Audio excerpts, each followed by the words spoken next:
성경이 아마 창세기가 아닐까라는 생각이 드는데요. 이 말씀 속에 담겨 있는 의미를 오늘은 한번 생각해 보도록 하겠습니다. 여러분, 그 바닷가재가 있잖아요.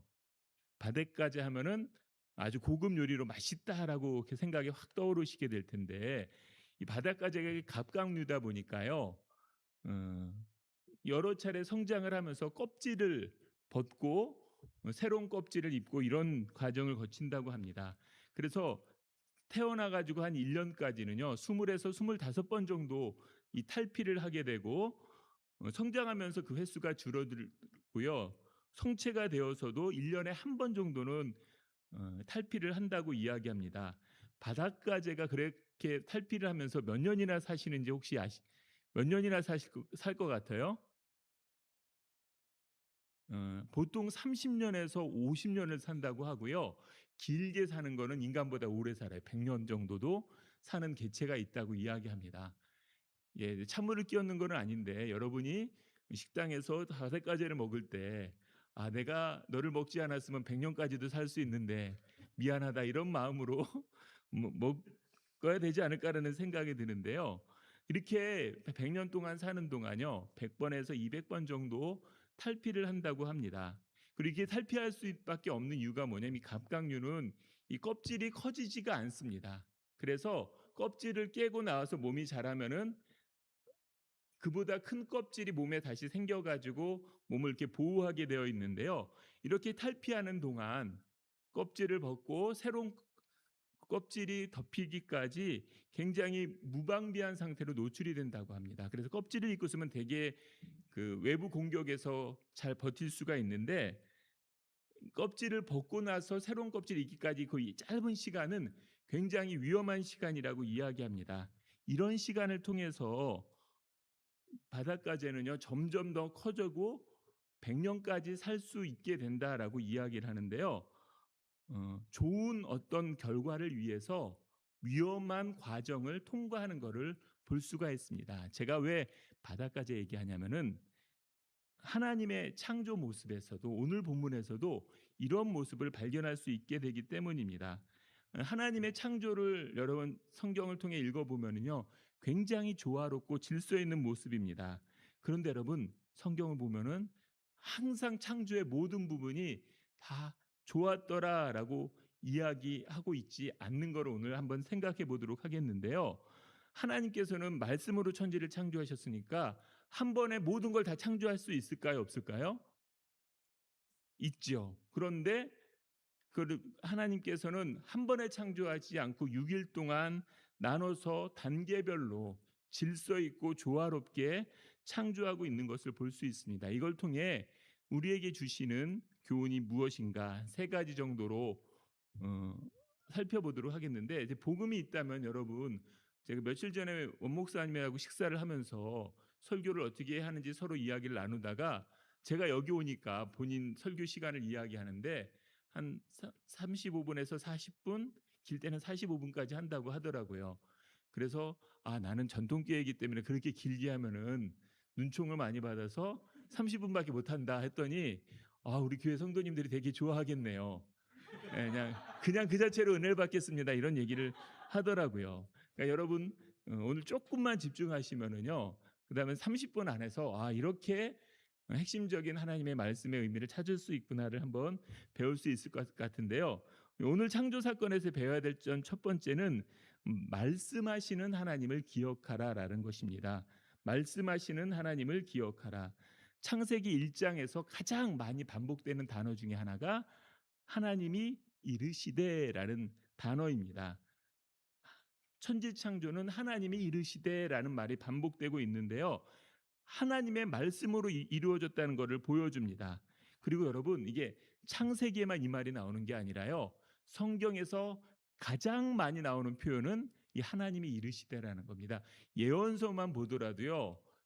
창세기보다 더 많이 하나님이 말씀하시되 하나님이 이르되 하나님이 이르시되 이 말이 반복되고 있고요. 그 외에도 예수님도 복음서에 보면 예수님이 가라사대 요즘은 예수님이 이르되라는 말을 사용하고 있으면서 하나님의 모습이 묘사되고 있는 성경을 보면은요. 말씀하시는 하나님이 가장 많이, 가장 선명하게 등장하고 있는 것을 볼 수가 있습니다. 여러분, 이 안에 눈에는 보이지 않는데요, 굉장히 많은 전파가 있다라는 거 알고 계세요? 근데 눈에 보이지 않는다고 눈에 전파가 없다라고 하는 사람이 없습니다. 어떻게 전파가 있는지 아냐면은요, 적절한 스마트폰이나 이 기계를 통해서 전파의 신호를 받아들여서 우리가 볼 수 있는 그림이나 음성으로 들을 수 있는 음성으로 바꾸게 되면은 전파의 의미가 우리에게 다가오는 것을 볼 수가 있습니다. 마찬가지로요, 전파가 눈에 보이지 않는다고 전파는 없다라고 얘기하지 않는 것처럼 하나님의 말씀이 내 귀에 들리지 않는다라고 해서 하나님이 말씀하시지 않는 것은 아니다라는 것입니다. 이 전파는 기계를 통해 우리가 볼 수 거나 들을 수 있는 방법으로 들리듯, 하나님의 음성은 우리의 영적인 감각을 통해서 깨닫게 되는데요. 근데 가장 하나님께서 확실하게 그리고 풍성하게 말씀하시는 것을 기록한 것이 무엇이냐면은 성경 말씀입니다. 그렇기 때문에 우리가요, 성경을 평소에 잘 읽고 묵상하는 사람일수록요, 지금도 말씀하시는 하나님의 음성을 들을 수 있습니다. 가끔씩 성령 사역하시는 분들이 뭐 하나님의 막 직통 계시를 듣는다거나 뭐 이런 이야기가 있는데요, 그런 분들이 성경 안 읽으면서 그런 거 한다면은 여러분, 무시하셔도 됩니다. 뭐 직통 계시 자체는 우리가 생각하는 방식으로 이루어지지 않고요, 어떤 영적 깨달음이나 이런 거로 다가오게 되는데, 간혹 가다가 음성으로 들리는 경우도 있다고 이야기를 해요. 그거는 아주 예외적인 경우고요. 보통은 하나님께서 영적인 깨달음으로 우리에게 주시는데, 이거는 평소에 성경을 잘 읽고 묵상하는 사람이 더 하나님의 말씀하시는 하나님을 들을 수 있다는 것입니다. 여러분, 이 땅에서 우리가 어떤 결과를 내기 위해서 사람이 행할 수 있는 두 가지 방법이 있는데, 그게 뭐냐면은요, 하나는 노동을 하는 것이고 또 하나는 일을 하는 것입니다.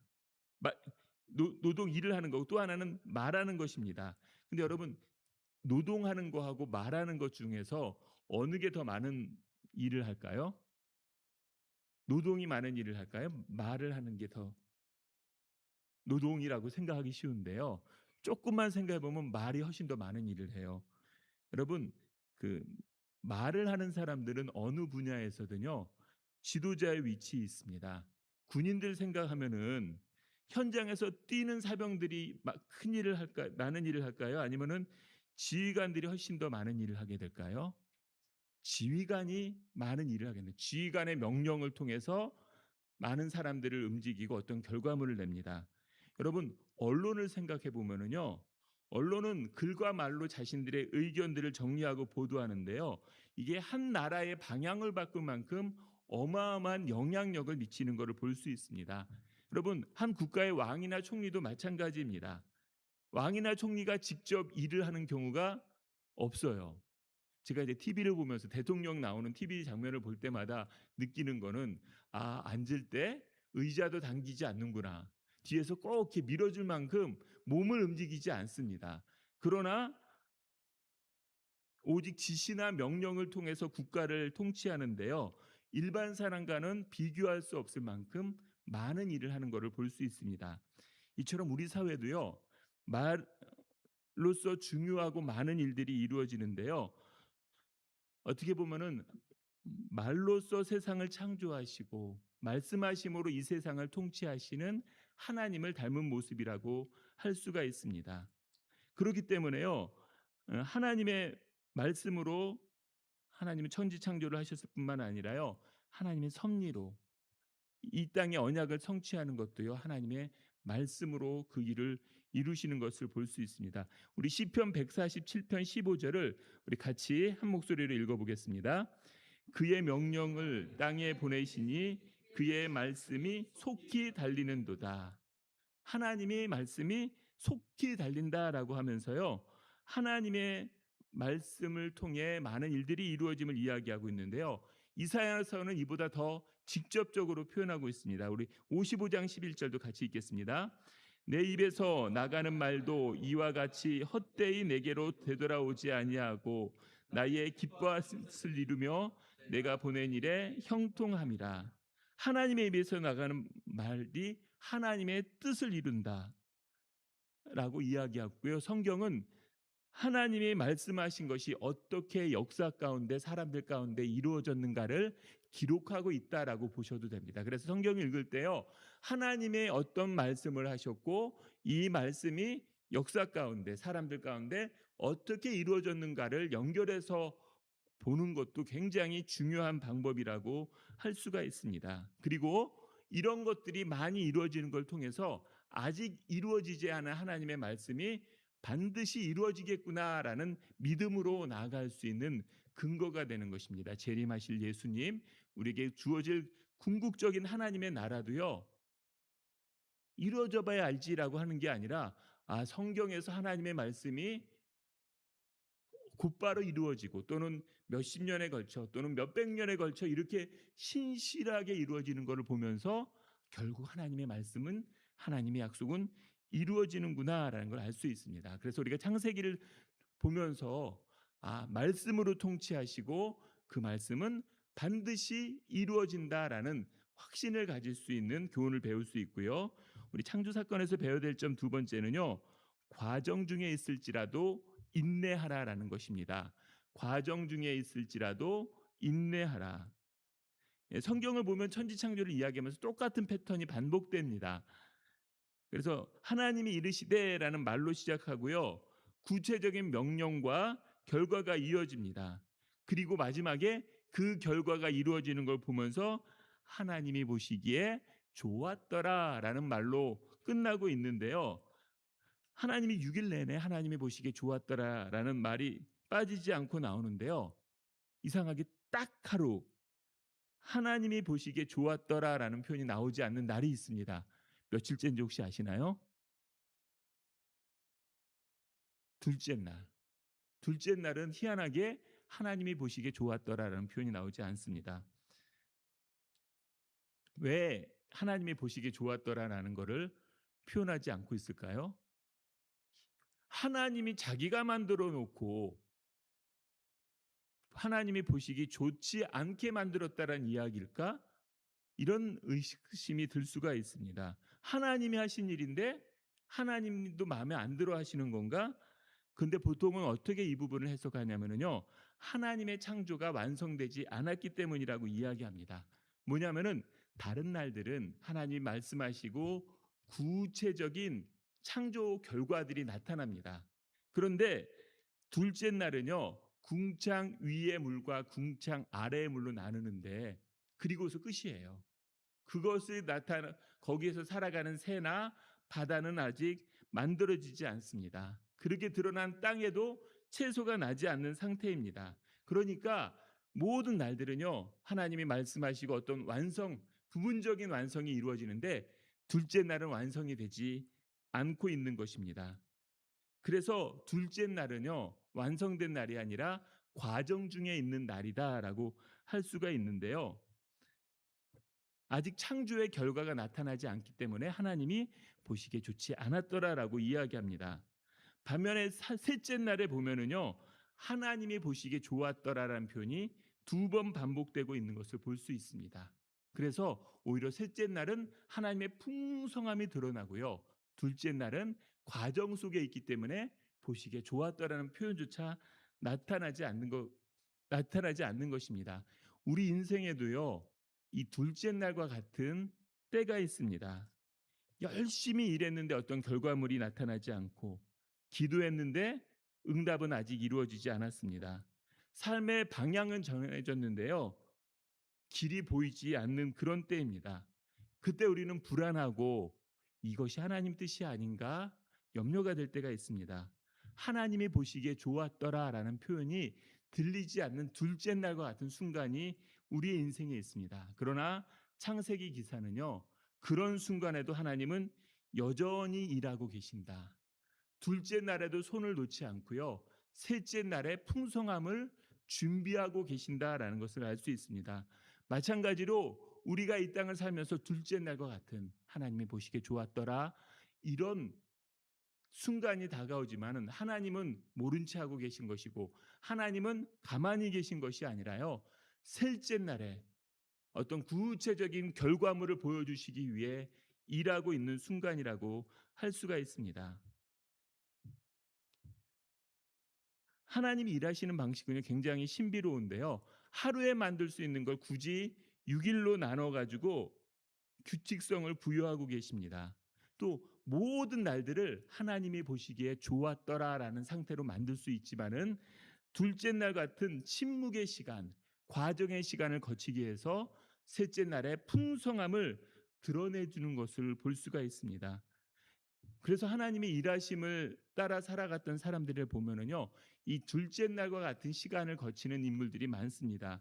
여러분 창세기 요셉의 일생을 보면 알 수 있듯이요, 형들에 의해 팔리지 않고 노예 생활이나 감옥 생활하지 않고 애굽의 총리로 하나님이 만들어 주실 수 있을까요, 없을까요? 만들 수 있습니다. 그런데 하나님은 굳이 노예 생활이나 감옥 생활 같은 걸 통해 요셉을 준비시킴으로 말미암아 그 후에 총리가 되게 하셔서 더 많은 일들을 하는 하나님의 도구로 사용하시는 것을 볼 수 있습니다. 출애굽기의 여국 모세도 마찬가지입니다. 어머니로부터 유모로 다가온 어머니로부터 자신의 출생의 비밀을 알고 그래서 이스라엘의 출애굽의 지도자로서 마음을 먹고 있었습니다. 그러나 하나님께서는 처음부터 모세를 출애굽의 지도자로 세운 게 아니라요. 40년의 미디안 광야 생활을 거치게 하신 끝에 출애굽의 지도자로 세워 그 위대한 역사를 이끄는 지도자가 되게 하셨습니다. 모세도요. 이 결과가 없었던 40년의 광야 시간과 같은 과정의 시간을 거치게 하는 것을 볼 수가 있습니다. 우리가 믿는 예수님도 마찬가지입니다. 예수님은 십자가의 처절한 고통을 겪게 하신 후에야 부활의 영광을 얻게 하셨습니다. 처음부터 영광의 주로 선포하실 수 있었지만은요, 하나님은 십자가의 고통이라는 과정의 시간을 겪게 하심으로 말미암아 하나님의 뜻들을 이뤄가는 것을 볼 수 있습니다. 이처럼 하나님께서 이 땅에 창조하실 때는요, 어떤 최종의 결과를 곧바로 내시는 경우도 있지만은 때로는 이런 과정의 시간을 통해서 더 잘 준비된 풍성한 결과를 주시는 것을 볼 수 있습니다. 우리의 인생도 마찬가지입니다. 항상 신앙생활하면 좋았더라, 좋았더라, 좋았더라 이거로 살아가면 좋은데요. 때로는 이런 침묵의 시간, 과정의 시간을 거침으로 말미암아 우리가 더 깊어지고 우리의 주시는 것들의 풍성함을 맛볼 수 있도록 해주시는 것입니다. 제가 서론에서 바닷가재 이야기했죠. 바닷가재는 껍질 안에 있을 때 가장 안전합니다. 그러나 성장을 위해서는요, 껍질을 깨고 나와 있는 시간을 거치게 하는데요. 이 고통의 순간을 통해서 이런 과정을 통해서 한층 더 성장해 가는 것을 알 수가 있습니다. 마찬가지로요. 우리는 이런 과정의 시간이 우리를 깊어지고 성장하게 만들고 또한 하나님이 주시는 것들의 풍성함을 더 누리게 해주시는 그러한 시간이 되는 것을 기억해야 됩니다. 여러분들에게도 이런 과정의 시간이 있지 않은가? 지금이 혹시 그런 시간은 아닌가 돌아보시기 바랍니다. 아무리 귀를 기울여도 하나님이 보시기에 좋았더라가 들리지 않는 순간입니다. 그러나 기억할 건요. 그런 순간에도 하나님은 가만히 계신 것이 아니라 셋째 날의 풍성함을 준비하고 계신다. 그래서 이 하나님을 소망하고 바라보게 될 때요. 그 과정의 시간을 인내로서 잘 넘어갈 수 있습니다. 창조 사건에서 배워야 할 점 세 번째는 하나님의 창조에 동참하라라는 것입니다. 하나님의 창조에 동참하라. 셋째 날에는요, 땅과 바다를 구분하시는데요. 그 이어서 11절에서 이렇게 명령하는데 우리 11절을 같이 읽겠습니다. 하나님이 이르시되 땅은 풀과 씨 맺는 채소와 각기 종류대로 씨 가진 열매 맺는 나무를 내라 하신 그대로 되어. 혹시 여러분 여기서 뭔가 특이한 거를 발견하시지 않았나요? 발견 못 하실 수도 있는데요. 다른 날과 비교해 보면은 뭔가 특이한 게 있습니다. 하나님은 빛이 있으라 함으로 그냥 빛이 생겨나게 하셨습니다. 있습니다. 그런데 여기서는요, 풀이나 채소나 나무라는 결과물을 내는데요, 풀이 있으라 채소가 있으라 나무가 있으라 하지 않고요, 땅으로 하여금 풀이 나게 하고 채소가 나고 나무가 나게 하라라고 명령하고 있는 것을 볼 수 있습니다. 하나님이 결과물을 내는 주체가 아니라요, 땅이 풀이나 나무 같은 결과물을 나는 주체가 되게 하는 것입니다. 이처럼 하나님께서 천지 창조를 하시면서요, 모든 걸 하나님이 다 하시는 것이 아니라 때로는 하나님이 만든 피조물을 통해서 어떤 결과물을 내게 하는 주체가 되게 하는 것입니다. 땅에 생명의 가능성과 번성의 능력을 심어 놓고요, 땅이 하나님의 창조에 동참하게 하신 것입니다. 그래서 하나님의 창조는 6일 안에 끝났지만은요, 피조물 안에 이런 하나님의 생명의 능력, 번성의 능력, 창조의 능력을 심어 주셔서 하나님의 창조에 동참하는 개체가 되게 했습니다. 그리고 가장 다른 피조물보다 하나님의 형상대로 지은 인간에게 더 큰 생명의 씨앗을 심어 주셨습니다. 그래서요, 인간만큼 하나님의 창조 사역에 동참하면서 삶을 살아가는 존재가 없을 만큼 가장 큰 일을 하도록 인간에게 그런 생명의 씨앗을 심어 주셨습니다. 그래서 많은 재생산을 하게 하셨습니다. 그리고 은사와 소명을 주셔서 일하게 하셨고요, 끈과 믿음을 통해서 그 영역이 크게 확장되도록 하셨습니다. 우리가 자녀를 낳는 것도 그렇고요, 예수품을 만드는 것, 건물을 짓는 것, 아니면은 사람들을 성장시키고 키워가는 일들을 하는 것, 내 직업을 통해서 어떤 결과물들을 만드는 이 모든 것들이요, 하나님의 창조에 동참하는 삶의 방식이라고 할 수가 있습니다. 그래서 이 창조의 기쁨을, 하나님이 누리셨던 창조의 기쁨을 같이 맛보게 하셨고요, 창조의 풍성함을 같이 누리도록, 그 풍성함에 동참하도록 우리를 지으신 것입니다.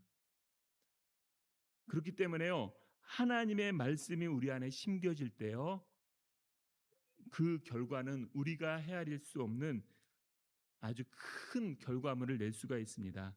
예수님께서도 요한복음에서 이렇게 이야기하시는데요, 우리 14장 12절을 같이 읽겠습니다. 내가 진실로 진실로 너에게 이르노니 나를 믿는 자는 내가 하는 일을 그도 할 것이요 또한 그보다 큰 일도 하리니 이는 내가 아버지께로 돌아감이라. 예수님을 믿는 자들은 예수님이 하는 일도 하게 될 뿐만 아니라 예수님보다 큰 일도 하게 하신다라고 이야기하고 있습니다. 예수님은요, 평생 팔레스타인 땅을 떠나지 않으신 분입니다. 그리고 33살의 나이에 로마의 사형수로 무력하게 죽으셨는데, 그런 예수님께서 제자들을 불러 모아서 부활 후에 예루살렘과 사마리아와 땅끝까지 이르러 내 증인이 될 것이다라고 소명을 주십니다. 우리는 그냥 성경에 기록됐고 이루어졌으니까 당연한 것 같지만은요, 이런 사명을 받았을 때 제자들 형편은요, 평범한 어부나 천대받던 세리, 그리고 당시 어느 누구도 주목하지 않는 아주 평범한 사람 중에 평범한 사람들이었습니다. 그러나 그렇던 제자들을 통해서 예루살렘과 사마리아뿐만 아니라 로마 제국 곳곳으로 흩어져 복음을 전하게 하시고요, 2000년 교회 역사에 기틀을 마련하신 것을 알 수 있습니다. 예수님의 생전에 책을 쓰셨을까요? 안 쓰셨을까요? 예수님은 책을 쓰신 적 없습니다. 그러나 예수님의 제자들은요, 세상에서 가장 많이 팔리고 가장 읽히는 신약 성경을 기록하게 하셨습니다. 예수님이 하시는 일을 할 뿐만 아니라 예수님보다 큰 일도 하게 하신 것입니다.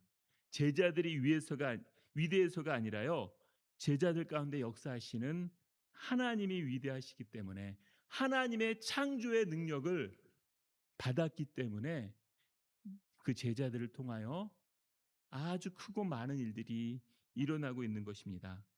마찬가지로요, 이 시대에 우리가 그 하나님을 믿고 예수님의 명령에 부응하며 산다면 우리를 통하여서도 하나님의 위대한 창조 사역의 일부분들이 일어나게 될 것이고, 하나님의 창조의 기쁨을 누리게 할 것이고 그 풍성함을 맛보게 할 것입니다. 여러분 이런 말이 있는데요. 어, 여러분 그 묵상 나눔지에 있는데요. 사과 속 씨는 셀 수 있어도 씨 속 사과는 셀 수 없다. 무슨 말인지 갑자기 선문답 같은 느낌이 드실 수도 있는데요. 사과는 속에 있는 씨는 몇 개인지 사과를 쪼개 보면 알 수 있습니다. 그러나 씨 속에 있는 사과의 숫자는 셀 수 없습니다. 어느 땅에 심기느냐, 얼마나 적절한 비와 온도가 주어지느냐에 따라 그냥 말라 죽어버릴 수도 있고요. 많은 열매를 사과의 열매를 맺을 수도 있기 때문입니다. 또 그렇게 맺어진 사과 속의 씨를 통하여 다시 또 그것이 심겨진다면은요. 그 결과물은 기하급수적으로 늘어날 수 있습니다. 마찬가지로 하나님께서 우리를 만드셨을 때는요. 단순한 사과가 아니라요. 씨로 만드셨습니다.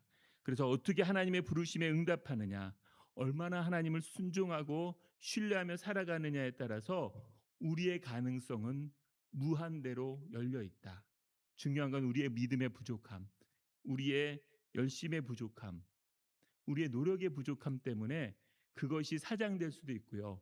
때로는 하나님을 신뢰하며 살아가게 될 때 내가 예상하지 못했던 큰고 놀라운 하나님의 일들이 펼쳐질 수 있습니다.